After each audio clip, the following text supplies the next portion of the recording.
these 4, 5, 6 songs I received, all the song was nice. But Luna was different. Luna, tu che conosci il tempo dell'eternità. I met the producer of Klon. No, but you have to play yourself, don't worry. And I was playing myself, and it was funny and interesting. For my career, the most difficult was the relation with the record company. And I split with them. I fight a lot, and then I don't care. It could be different, but I don't want to hear about them anymore. It was enough. It's a show. The name of the show is a royal variety show. The royal family sit on the first balcony, and it's a big show, like 3 hours. That year I was invited. It was a beautiful moment for the Queen and for Jennifer Lopez, because close to me was Jennifer Lopez. It was so beautiful. I still remember. She was very shy, very she's bella. Mother Bocelli, I sing with him 3 times. The first time I was here. Uzbekistan is a country I love. I came here many times. Honestly, with the people, with the audiences, every time it was nice, and it's a pleasure for me to come here. Ciao, salam alaikum. I'm Alessandro Safina. I'm in Tashkent, in Uzbekistan today. I'm in a No Filter show.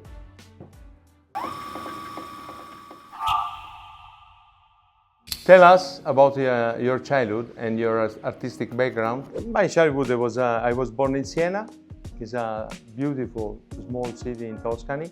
In a normal family, not so normal because my father was an opera singer. So in my family, what was a little bit different. The music all the time. My father was a big man with a great voice and was screaming all the day. And so I was born with. I was a baby, but before learning some normal childhood song, I learned operas like Aida, Rigoletto, Trovatore. These 3 operas was the first 3 operas I learned. So I was 5, 6 years old. I already knew the Rigoletto, Aida, Trovatore, Ballo in Maschera, and so normal family. But my father's friends was a singer too, because in that time in Siena is a small city. It was a great famous. It was the most famous in this period opera singer. And this opera singer, Ettore Bastianini, influenced all the young people there. So not every, but a lot of guys from Siena was studying for singing to emulate Ettore, and so my father and my father's friends was singing all the time. I grew up surrounded from the opera music. Sai, now is different, because now the opera is not so successful as it was 50 years ago. In the period the opera singer was star. And see, I grew up with this novel about the stories about the opera, Rigoletto, Aida. The stories are very sometimes cruel, no? Aida, she died in the tomb alive. The Trovatore, the baby was burned. So it was very impressive for me. And my grandmother too, and my mother too they sing all the time. And they knew operas, because in that period was normal. Now nobody knows anymore. What is your educational background? I was singing all the time. I was 5, 6, 7 years old. So at 9. When I was 9, my family took me to the music school. I started with solfeggio. Then I studied during 7 years. I studied for pianoforte, but I was a catastrophe. When I was 17, I started to study for singing. In the beginning, I was starting singing because I was a baby, but I was emulating Ettore Bastianini too, so I was starting like as a baritone. And then growing up, I understood I was not a baritone, I was a tenor, and then I studied conservatorio in Florence, private studies, and then I started to sing. Tell us about the times you was in the army and in police. Yeah, because my family was a normal family, but not so normal. I had a fight with my father all the time, and he wanted I had to work with him, but he never paid me, so I moved, and I have to be in the army. In Italy at 20 you have to go. And so I choose the police, and the police gave me the opportunity to keep money. So I was working and living alone by myself. I was in Florence. Florence was the city where I wasn't born in Florence, but in Florence I grew up. And I stayed in police during 6 years. I was a driver. I was good in it. I was too gentle to be operative police because policeman was not my vocation. And I was driving all the time. It was a disaster, but it was nice. In the meantime, I was studying in conservatorio. I was poor, but it's a beautiful period of my life. Tell us about the time you have a technical vocal problem. I was very good when I start. I was too much, but not too much in the meaning I was great. I was like instinctive, I was singing. Then when I start to sing professionally, I felt I have some problem I have to find some solution. So I stopped, I restarted to study. I was lucky because I felt I have problem. Many singer doesn't feel, and then the voice finish. So I made some stop when I was young, and I didn't accept many roles. I think I was good. I don't know in English, autocriticist maybe. I was very tough with myself, and that's why I still have a voice in my age. The song Luna changed your career. What was it like it for you? Luna, tu che conosci il tempo dell'eternità. Guarda, in that moment my career was good. It was a moment I was singing in a good way. I was in Palermo in Teatro Massimo singing Russian opera, Onegin, for learning Onegin, mamma mia. In Russian, by memory, was a few months, but okay. And I received a deck. It was before the CD. A deck with a song, and I was listening. I was hearing this song. I like a lot. My ex-girlfriend, my mother, told me, "No, Alessandro, don't sing. This is a pop song.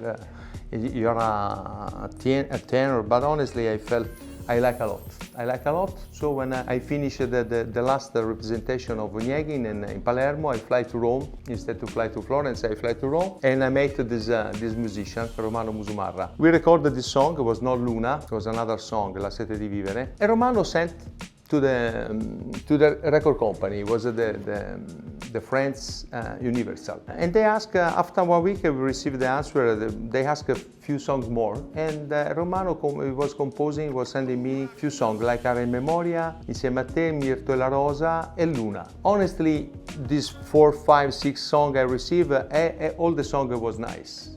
But Luna was different. I remember I was driving to Florence from Rome. I was on the highway and I started to listen Luna. I was so excited. So I was singing Luna from Rome to Florence all the time. And I was so excited because I felt something I like a lot. And I understood it was Luna. I don't know if it's more beautiful than others, but it's a song with charismatic, with personality, something different from the others I did before. And I felt it was a good song in the first moment. And Romano, the composer, the same, and everybody the same. It was successful. Your participation in Klon. How was the project? I cannot tell you everything about Klon, but I was in Brazil for promoting Luna. I was in a famous TV show. Ebe was the host. Now Ebe disappeared. She was the most famous Brazilian host. Then I was in Ebe house for a party and met the producer of Klon, the director, the producer. I don't remember. Alessandro, do you want to come to play in Klon? I said, no, I'm not an actor. I'm shy. I'm shy in front of camera. For me, I don't like. And but you have to play yourself. Don't worry. So he was so friendly, so funny. Brazilian people is great. I was there, and I was playing myself, and it was funny and interesting. And I was 2-3 days. Honestly, when I watched it, I never watched the Clone. I just checked a few moments when I watch myself. I don't like it. Make me laugh. But now honestly, it's a big memory. It was nice, funny because Brazilian attitude is great. It was successful because they broadcast Klon in more than 40 countries in the world. So it was honestly, I didn't know about how successful it was. It was popular. Guarda, Korea, Japan, I don't know, but in Italy, no.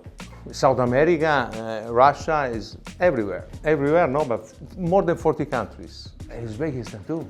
So I didn't know. I never watch. I cannot watch it. When I start, I sing in Luna, and I met Yvette, Vera Fischer. Yvette, I miss you. I love you so much. I cannot watch it to myself. I'm ridiculous. But what is your impression of Moulin Rouge? Moulin Rouge, I was in London for recording something in a beautiful studio, Abbey Road. The Abbey Road studio is one of the most famous studios in the world. And in the studio closer to mine, where I was recording, was Baz Luhrmann. And Baz Luhrmann arrived. Ciao Alessandro, I'm Baz Luhrmann. What the fuck is it? I didn't know him. I am a director. I'm recording.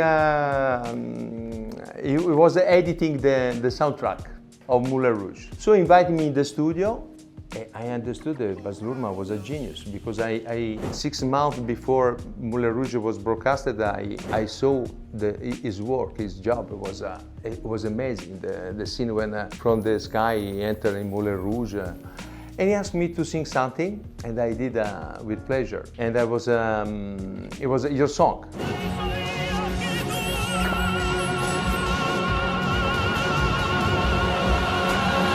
And I was singing these little phrases on the movie. I'm so proud of it. Then I met 1 year, 2 years after I met in a variety show in London, Elton John. He asked me the same. Alessandro, you wanna for a benefit project to make a duet with me? Sure, I want.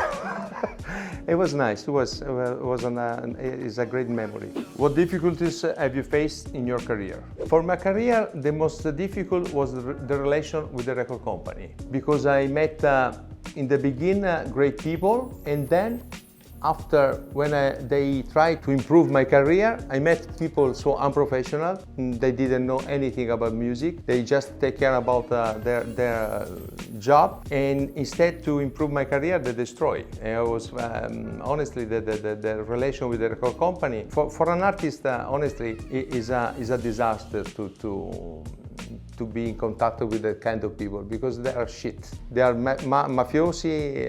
They just care about they don't understand nothing about art, about what you feel, and especially in States. And the way they work is you have to be a machine, and I'm not.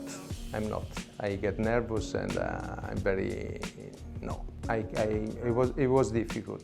It was difficult, and I split with them. I fight a lot, and then I don't care. It could be different, but I'm happy in this way. I do what I do by myself with no record company. I don't wanna hear about them anymore. It was enough. You often say the opera going in crisis. Why? Opera is beautiful. It's something. If it was a museum, like for paintings, maybe it will be there, but it's changing. Time change. Now is more attractive the Cirque du Soleil or Notre Dame de Paris, and artistically talking, you cannot compare, but it's better, because the opera is something. You go inside the opera house, say 60, 50 years ago, you go inside the opera, allora at home you was listening a stereo like this. So when you was inside the opera, you was impressed from the sound of the natural voice and the sound of the live orchestra. Now we live around us, the noise is higher. What we listen in our car with 500 watt powerful is and CD and digital, and the sound is so big. You go inside the opera, you don't hear. It's not. It's something. It's not part anymore of our education. When I was baby, it was many jokes about opera, about phrases, lyrics, some music, now it disappeared completely. Not completely, but is going down. It's just for a restrict, for a small group of melomani. I think it changes, yeah. Also the sound of when you go in La Scala and you listen to a great singer, but the sound is small. If you go to listen Garou singing bell in Notre Dame, the sound is big because it's amplified. It's different. I think is a big part of the problem, yeah. Tell us about the experience to performing in front of a royal family. It's a show. The name of the show is a Royal Variety Show. They played this show in Dominion Theatre in London. I think it's more than 100 years. It's a tradition. The royal family sit on the first balcony, and it's a big show, like 3 hours. That year I was invited. I was so proud. It was a block dedicated to Andrew Lloyd Webber. So it was people singing Jesus Christ, Cats, Phantom of the Opera. I was singing something from the Phantom of the Opera. But it was many guests like Elton John, Jennifer Lopez, Craig David, Cher. It was beautiful. It was beautiful because it was a big show. I met Elton John. He's a nice person. Everybody told me, Alessandro, be careful because he's a star. He's dangerous. He was such a nice person. And I was working with him during 2 days in the record studio. He's an amazing musician. He's a great person. I have a great memory about him. Then the Queen came to say hello to everybody, and nice. It was a beautiful moment for the Queen and for Jennifer Lopez, because close to me was Jennifer Lopez. It was so beautiful. So I still remember. She was very shy, very she's bella.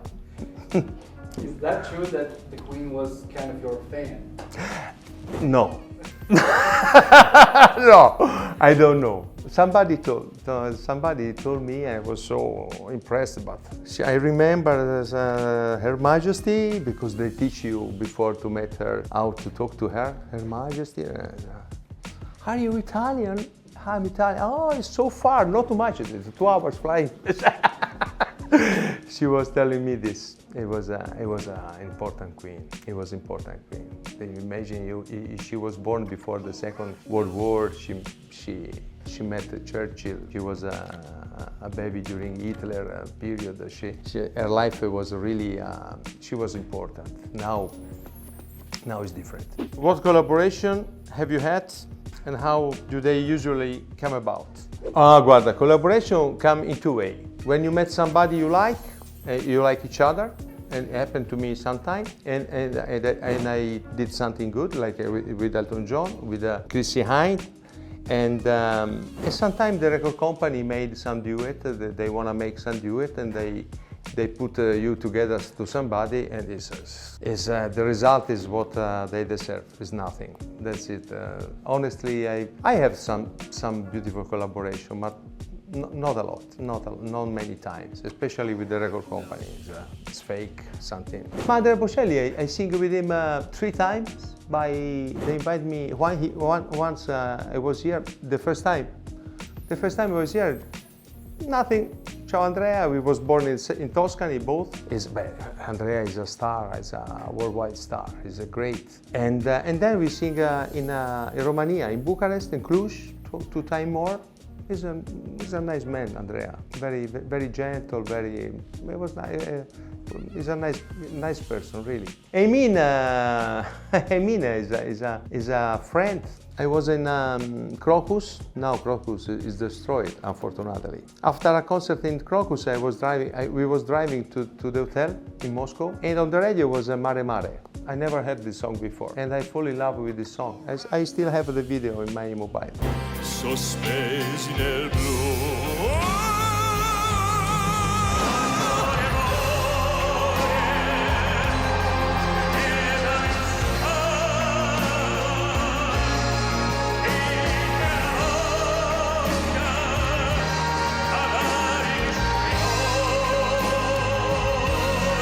more, more, more, more.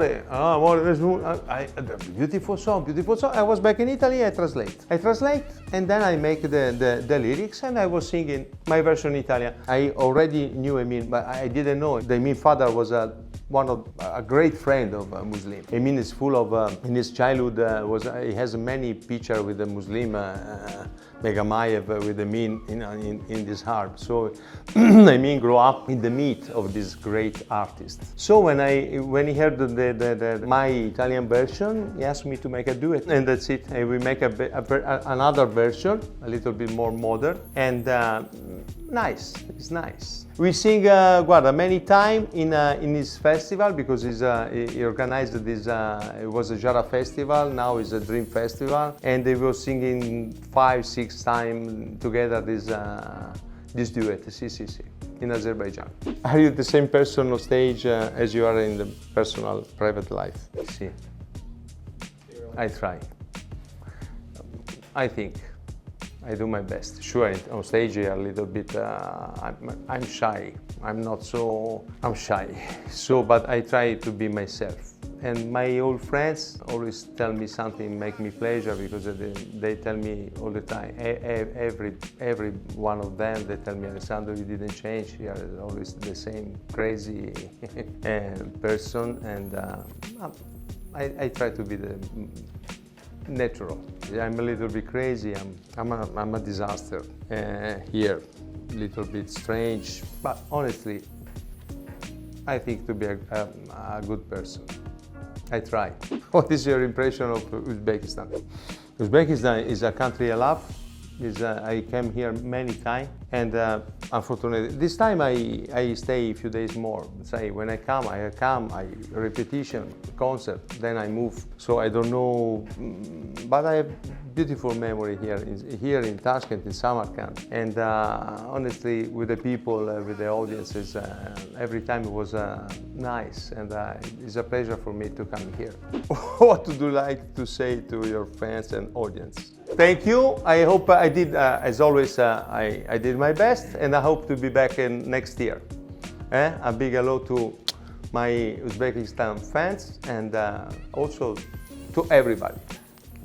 Ciao. Thank you for inviting me. It's a pleasure to be here in Tashkent again, and thank you from No Filter.